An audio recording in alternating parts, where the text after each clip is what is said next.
Halo Sobat Mania, kembali lagi di BRC Official, ada kabar menarik nih mengenai berikut update bursa transfer pemain Liga 1 2025/2026 dari skuad PSM Makassar. Pada Jumat tanggal 4 Juli tahun 2025, PSM Makassar mengumumkan sejumlah pemain baru dan pemain yang dilepas.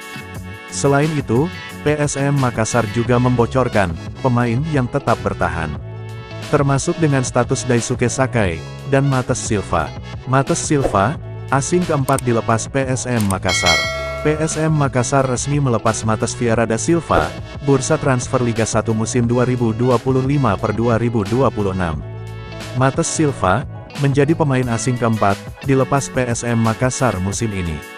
Obrigado, Mat. Terima kasih telah berjuang bersama selama setengah musim kemarin, Matheus.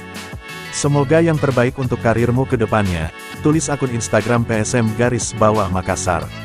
PSM Makassar memastikan tetap mempertahankan gelandang asing mereka, Daisuke Sakai, untuk musim 2025/2026. Pemain asal Jepang itu belum bergabung latihan karena masih cedera. Daisuke Sakai, salah satu pemain penting di lapangan tengah Juku Eja musim lalu. Tugasnya sebagai pembagi bola ke lini serang pasukan Ramang. Pemain nomor punggung 10 ini memiliki visi bermain cukup bagus, serta pandai melihat ruang untuk melepas umpan berujung peluang maupun gol. Masih dipertahankan, ujar media officer PSM Sulaiman Abdul Karim kepada media, Jumat tanggal 4 Juli tahun 2025. Sulaiman mengatakan, Sakai termasuk dalam jajaran pemain musim lalu yang dipertahankan. Namun kondisinya belum memungkinkan untuk ikut sesi latihan perdana di Stadion Kale Goa, Jumat tanggal 4 Juli tahun 2025. Ada beberapa pemain musim lalu yang masih punya kontrak belum bisa bergabung.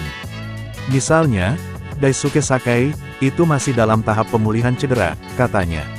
Sulaiman mengungkapkan, latihan perdana Juku Eja digelar dan diikuti sejumlah pemain baru maupun pemain trial. Total ada 13 pemain yang sedang menjalani seleksi. Sudah ada beberapa pemain yang hadir, termasuk pemain yang baru dikontrak. Juga ada 13 pemain dalam masa trial atau uji coba, ucapnya. Beberapa pemain lama, yang masih terikat kontrak, juga belum ikut latihan. Selain Sakai, ada Yuran Fernandes yang absen karena sanksi. Ada juga Yuran Fernandes yang memang masih dalam masa hukuman, sebutnya. Sulaiman mengungkapkan, manajemen juga tengah merampungkan kontrak sejumlah pemain lokal. Hal ini akan diumumkan jika sudah final. Ada juga beberapa pemain lokal, yang kita masih dalam tahap finalisasi kontrak barunya, ungkapnya. PSM juga sedang menyusun jumlah pemain, untuk menatap musim baru. Kemungkinan besar jumlahnya di kisaran 33 pemain. Kalau musim lalu, kan, juga kita udah nggak penuh 35, ya, kalau saya tidak salah. Kita lihat dulu bagaimana kebutuhan pelatih, biasanya memang dia selalu siapkan space mungkin 33. Jadi, kita punya dua cadangan untuk, misalnya, di paruh musim itu ada pemain yang keluar, atau ada pemain yang cedera parah, kemudian kita harus menambah pemain, paparnya. Nah itu dia sobat untuk update kabar hari ini, bagaimana pendapat kalian sobat, tulis pendapat kalian ya sobat, dan jangan lupa like, komen dan subscribe.